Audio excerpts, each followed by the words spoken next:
how care for elderly who suffered from illnesses like mental retardation, dementia, and schizophrenia. The first one is intellectual disability, formerly called mental retardation. It's a condition marked by below average intellectual functioning and difficulty with adaptive skills like communications, problem solving, and daily activities. It begins in childhood and can range from mild to severe, affecting a person's ability to live independently.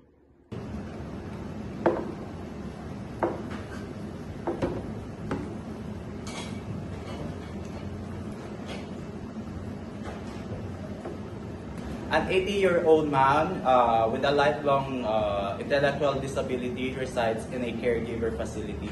He is assisted by a caregiver on how they can handle him as he wants to play rather than eating his food. It will demonstrate here on how they will handle their patient. Let's play! Hello! Let's play! I brought you your favorite teddy bear! Wow! Thank you! I hope you're having a good day today, and I have one more surprise for you. What Do is you want that? it? Yes. I'll give you the other surprise if you eat your food today. Our caregiver, Wow! Let's will help play! you. I like your gift. Yeah. Do you like it too? Yeah. Okay, I heard caregiver Jasper will give you another surprise if you're going to eat your Yes, food. Are you that's excited? that, yeah. Alright. Okay, it's time to eat your food Yay. now. Okay, here you go. What is this? Okay! Yay! Ooh, yummy. Yeah, Like thank it? you. Okay, 5 more, and then caregiver Jasper will give you your surprise. Yay, thank you. All right, one more. And, ooh. Thank you. Okay, and then the last one. And good job. Okay, here's your cup of drink. Careful. Alright. Okay, I'll go back to my station Thank and then you. caregiver Jasper will give you another surprise, okay? Have Okay, fun! bye. Bye-bye! It is important to approach them with patience, empathy, and respect while providing personalized care. Using simple language, speak clearly and slowly, using short sentences and familiar words. You can use visual cues such as pictures, gestures, or by using toys. Building trust and rapport with the patient is also important. Feeding a patient with mental retardation requires patience, care, and respect. Start by creating a clean, quiet, and comfortable environment. Use simple, kind words to explain the process so they feel at ease. Help the patient sit upright to prevent choking. And check that the food is the right temperature and texture. Feed them slowly, one small bite at a time, and wait until they finish chewing before offering more. Offer more water to help with swallowing. Use positive and encouraging words to make them feel valued and included. After feeding, clean the patient, let them rest, and ensure they're comfortable. Most importantly, approach the process with compassion and kindness, treating the patient with dignity and support throughout. The second illness is dementia. It's a general term for a decline in cognitive abilities severe enough to interfere with daily life. It affects memory, thinking, reasoning, and behavior.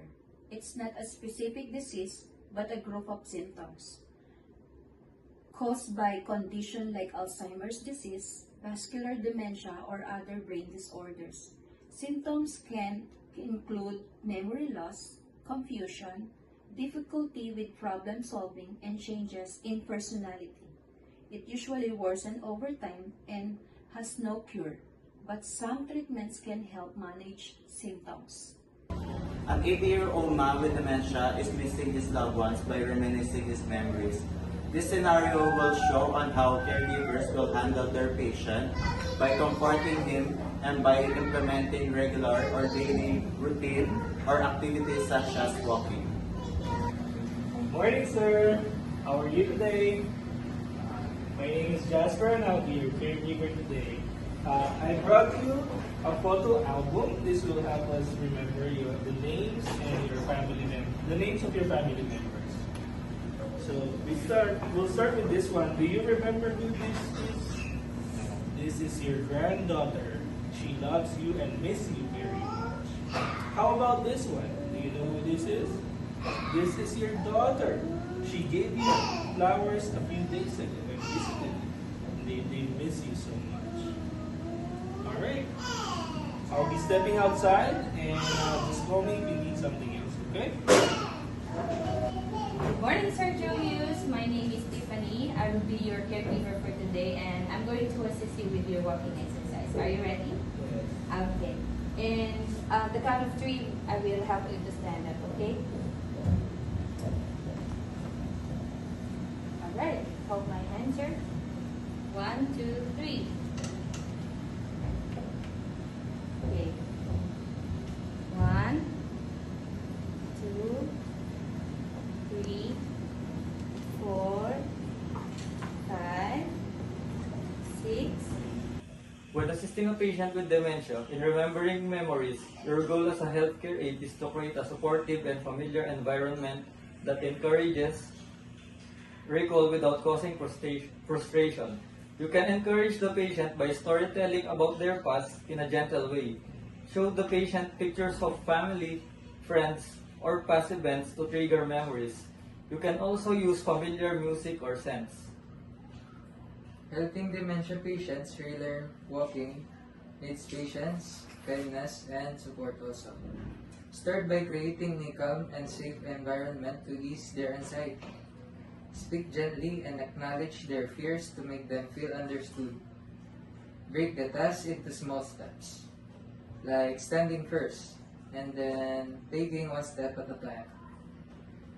Offer physical support and encouraging words to boost their confidence. Celebrate small wins to motivate them. Link walking to familiar routines and be patient as they take their time. Stay positive, reinforce their progress, and repeat the activity daily to help build confidence and muscle memory. With compassion and consistency, caregivers can help the patients regain independence and improve their quality of life. Last illness is schizophrenia. It's a chronic mental disorder that affects how a person thinks, feels, and behaves. It can cause symptoms like hallucinations, delusions, disorganized thinking, and difficulty with daily functioning. While there is no cure, treatment with medication and therapy can help manage symptoms. Schizophrenia. An 80-year-old man who has schizophrenia is residing in an elderly healthcare facility.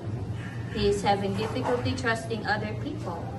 His caregivers will show you on how they will handle him, to trust again to other people, and also show on how they can give medication to their patient.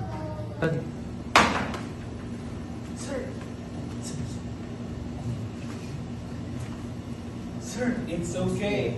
We are here to help you. You just Mama will kill me. Mama will kill me. It's okay, sir. You are safe with us here. We and the doctors will help you. You just have to relax by inhaling. Take a deep breath. Inhale. Exhale. That's good. Our caregiver Tiffany will give you medicine today, which will help you relax. Okay? Let's go. That's it. That's it.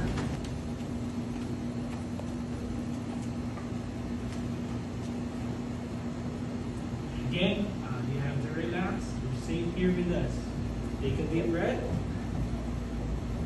And exhale. Tiffany, please. Hi, Sir Julius. It's time for your medicine. This will help you relax. Do you want to drink it yourself or help you?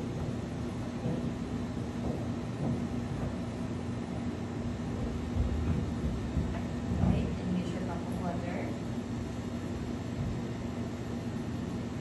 have to sit down there for a while as it may have any effect for you. But are you okay? Are you feeling okay right now? Okay, so if you need anything else, sir, just ring on the bell and we will assist you further, okay?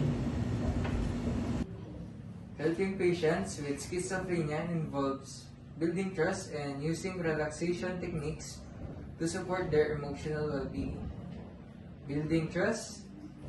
In building trust, patients with schizophrenia may feel fearful, confused, and suspicious, making it hard for them to trust others.